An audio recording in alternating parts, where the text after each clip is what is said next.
Isang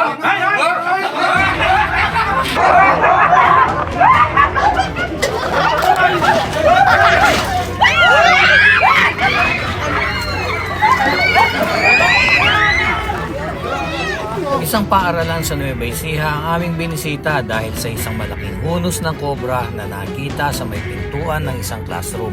Sino mo nakakita nung pinagbalatan? Si ate po. Saan yun nakita mismo? Dalawa. Dito lang siya nagbalat? Ito po, tinapano ko yung butas dito o na pinanggalingan. Dito na ko yung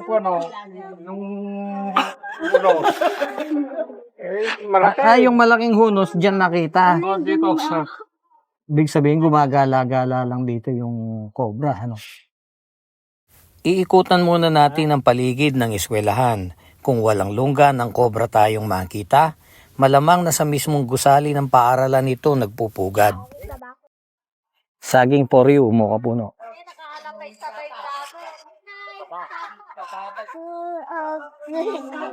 May sumisigaw doon, meron doon. Hoy, layo, bata, layo! Napunta ngayon. nasa lupa ko eh. Sa ilalim ng flooring. Para. Na? Para. Pumasok dyan. Yari. Kasi dyan din nanguha yung pumunta rito na marami daw silang nakuha. Dito rin. May nanguha na dito? Matagal na po. Nasa isang taon na sila. Mga pandemya po noon eh.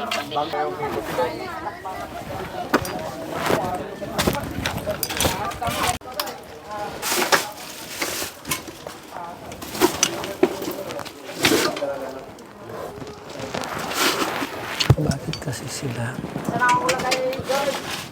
Ay.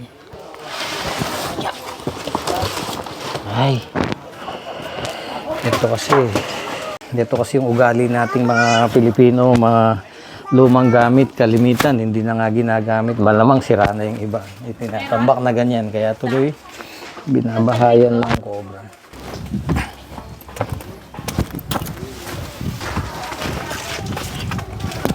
Magtawag kayo, wag niyong papaluin. May peligro din 'yon. Marami nang nadisgrasya sa akala nila madali lang patayin ng ahas.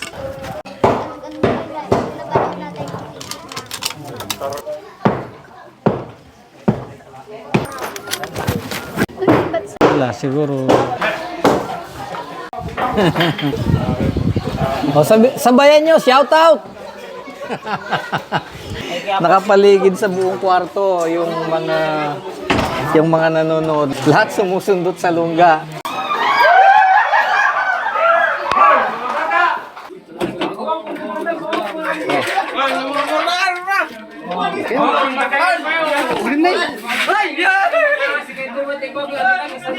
Magayo kita!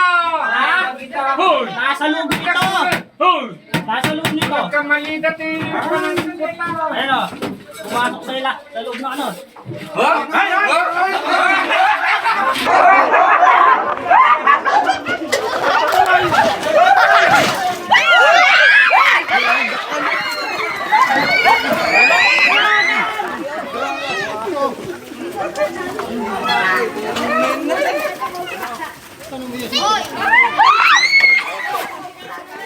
Matapos paalisin ng mga bata ay nagbigay na rin kami ng kaunting demo sa mga guro at magulang para mabawasan ang kanilang takot at magkaroon ng unawa na ang mga Philippine Cobra ay sadyang kasama natin para makagawa ang lahat ng kaukulang pag-iingat.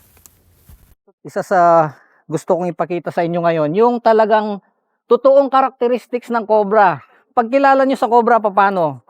Sabihin ko na, matapang, traidor, mabilis, susugurin ka, papatayin ka.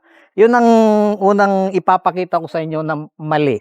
Titignan natin. Dapat kung totoo yun, pag nilagay dito sa harap ito, manunugod agad. Tignan natin kung manunugod. O sige. Dana. Sumugod ba? Hindi naman ano. Mabilis ba siya? Parang hindi naman ano.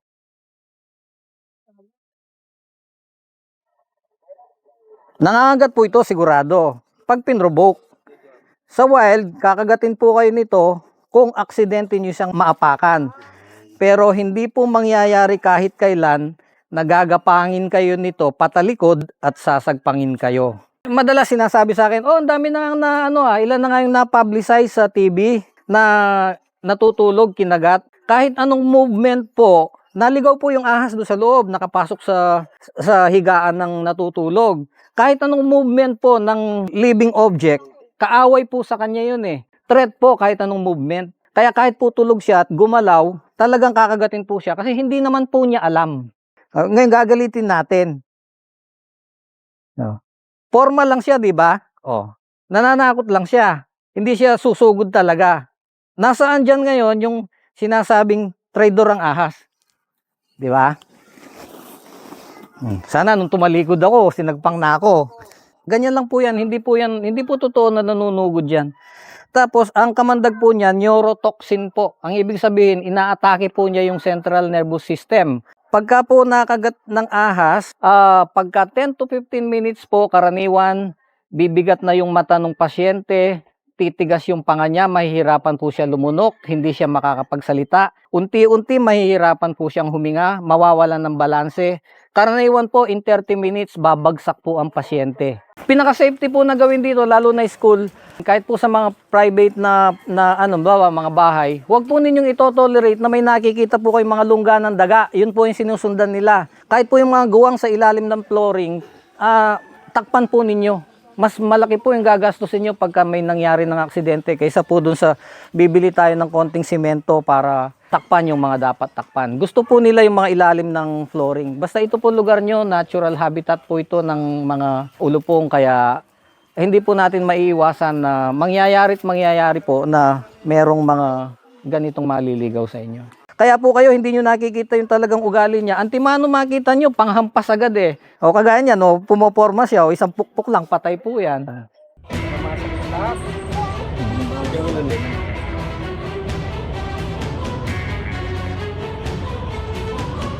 Yan yung ginawa niya, pwede siyang makagat.